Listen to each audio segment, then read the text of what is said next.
Salut à toi ami pêcheur et bienvenue chez God Save the Truth. Aujourd'hui, nous allons voir ensemble comment choisir ses premiers waders ainsi que leurs différents accessoires tels que les chaussures, les semelles, les clous, etc.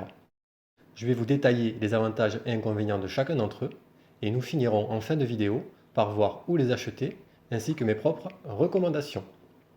Je vais donc vous partager mes 11 ans de pratique de la pêche à wanding, mais merci aux plus expérimentés d'entre vous de commenter en bas de la vidéo afin d'aiguiller les débutants dans leur choix.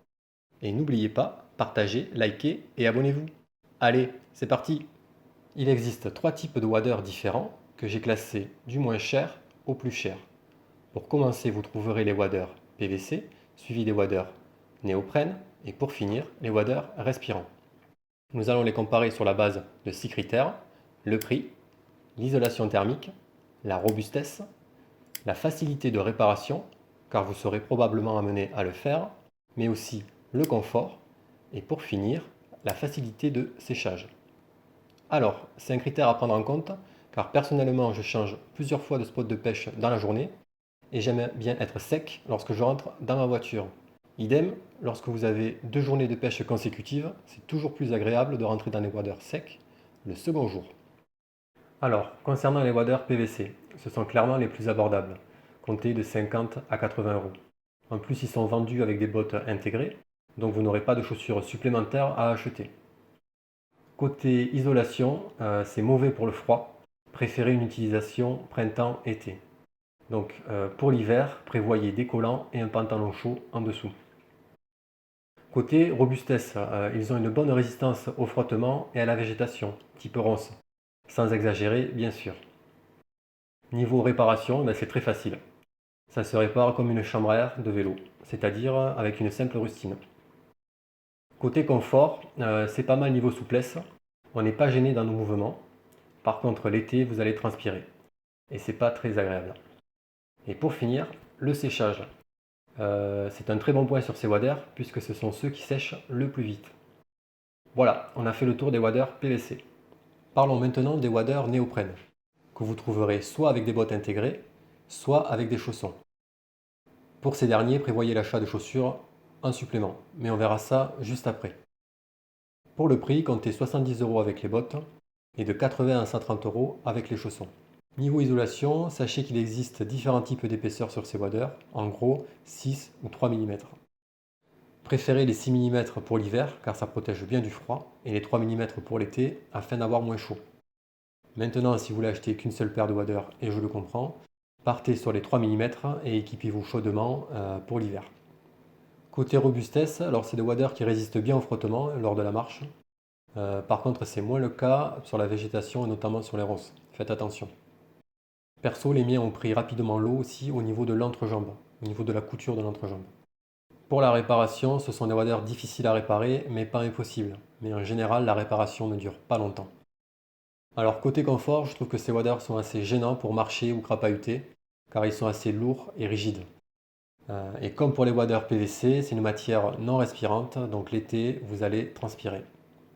Et pour finir, le séchage, sachez que ce sont les waders qui mettent le plus de temps à sécher. Voilà, on a fait le tour des waders néoprène. Pour finir, les waders respirants, que vous trouverez avec bottes ou chaussons. Ceux avec bottes sont assez abordables, vous les trouverez à partir de 60 euros. Ceux avec chaussons le sont un peu moins, comptez de 120 à 600 euros. Alors ça va dépendre de quoi? Ça va dépendre du nombre de couches, mais aussi de la marque. Mais honnêtement, à 200 euros, on a déjà des bons waders. Alors niveau isolation, ça va dépendre du nombre de couches respirantes. En effet, vous avez différents modèles qui vont de 3 à 5 couches. Mais vous trouverez aussi des modèles mixtes avec 5 couches sur la partie basse et 3 couches sur la partie haute. Mais en gros, les 5 couches c'est pour l'hiver et les 3 couches pour l'été. Du coup, les modèles mixtes sont idéaux durant toute l'année. Concernant la robustesse, sachez que les modèles 3 couches sont plutôt fragiles. Il faut faire attention à la végétation et surtout aux ronces. Préférez des modèles mixtes ou 5 couches. Côté réparation, c'est assez simple à réparer. Il existe des kits vendus avec patch plus colle à appliquer directement sur le trou. Côté confort, clairement, c'est le must. Ce sont les waders les plus confortables à tout point de vue, niveau marche, action de pêche, etc. En plus, avec cette matière, vous allez très peu transpirer l'été. Et pour finir, le séchage. C'est un très bon point sur ces waders car ils sèchent relativement vite. Voilà, on a fait le tour des waders respirants. Alors pour conclure, les waders PVC sont les moins polyvalents. Vous allez avoir froid l'hiver et vous allez transpirer l'été. Par contre, pour ceux qui ne pêchent pas beaucoup ou ceux qui ont un petit budget, ça fera l'affaire. Inutile d'investir plus. Alors pour les waders néoprène, c'est bien pour l'hiver, mais même problème l'été que les waders PVC. En plus, je trouve qu'on est assez limité dans nos déplacements à cause de leur rigidité. Et pour finir, les waders respirants qui sont pour moi les plus polyvalents et les plus confortables à tout point de vue. Idéal pour ceux qui pratiquent la pêche sportive. Alors avant de passer aux chaussures, on va parler rapidement des ceintures. Sachez que la plupart des waders sont vendus avec des ceintures de plus ou moins bonne qualité. Les meilleures ceintures apportent un soutien lombaire agréable en action de pêche. J'ai également vu certaines personnes utiliser des ceintures pour attacher leur épuisette. C'est pas mal. Quoi qu'il en soit, attachez vos ceintures. Ça vous évitera de vous remplir entièrement d'eau si vous tombez. Alors, bottes intégrées ou chaussures? On va regarder ça rapidement. L'avantage principal des bottes, c'est que le prix est déjà compris dans l'achat des waders. Autre avantage, c'est assez facile à s'équiper puisqu'on enfile à la fois les bottes et les waders. Autre point, la semelle est assez robuste. Par contre, faites attention, il y a une faiblesse entre la liaison bottes et pantalon. Et après, côté confort, c'est quand même pas top, ni pour la marche, ni pour le maintien de la cheville. Concernant les chaussures, l'inconvénient principal, c'est le prix, puisqu'il va vous falloir les acheter en plus des waders. Autre petit inconvénient, c'est aussi plus long à s'équiper. Mais c'est à peu près tout pour les inconvénients. Après, le gros point positif des chaussures, c'est niveau confort et maintien de la cheville. C'est carrément mieux que des bottes. Alors, si vous choisissez des chaussures, vous aurez un choix à faire au niveau des semelles. Soit des semelles feutres, soit des semelles caoutchouc, dit aussi vibrantes. En gros, pour faire simple, les semelles feutres adhèrent plus dans l'eau. Mais attention, elles glissent beaucoup sur herbe mouillée et elles se décollent avec le temps.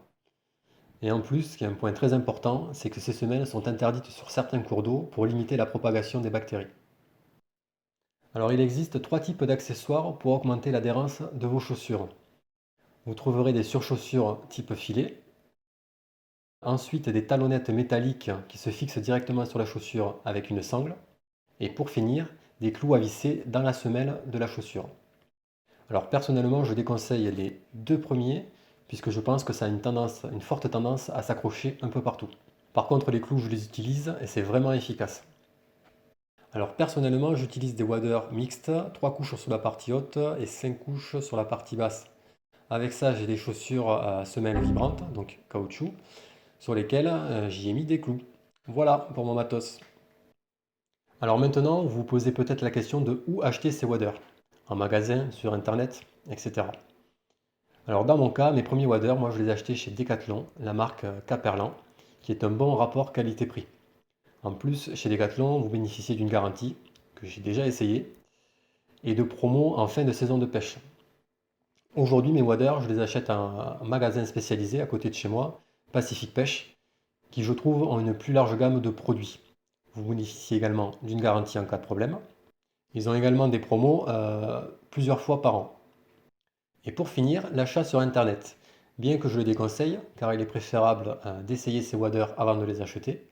Pour ceux qui voudraient acheter sur des sites chinois tels AliExpress, prenez bien en compte les points suivants. Alors ils proposent des bas prix. Autre point, le temps de livraison. Ça va vous prendre plusieurs semaines avant de vous faire livrer vos waders. Autre point également, la garantie. Vous n'avez pas de garantie sur ces sites-là. Voilà, on a fait le tour du sujet et j'espère vous avoir guidé dans le choix de vos waders. N'hésitez pas à me dire en commentaire ce que vous avez choisi. Merci d'avoir regardé la vidéo. Likez, partagez, abonnez-vous et surtout, relâchez vos rêves.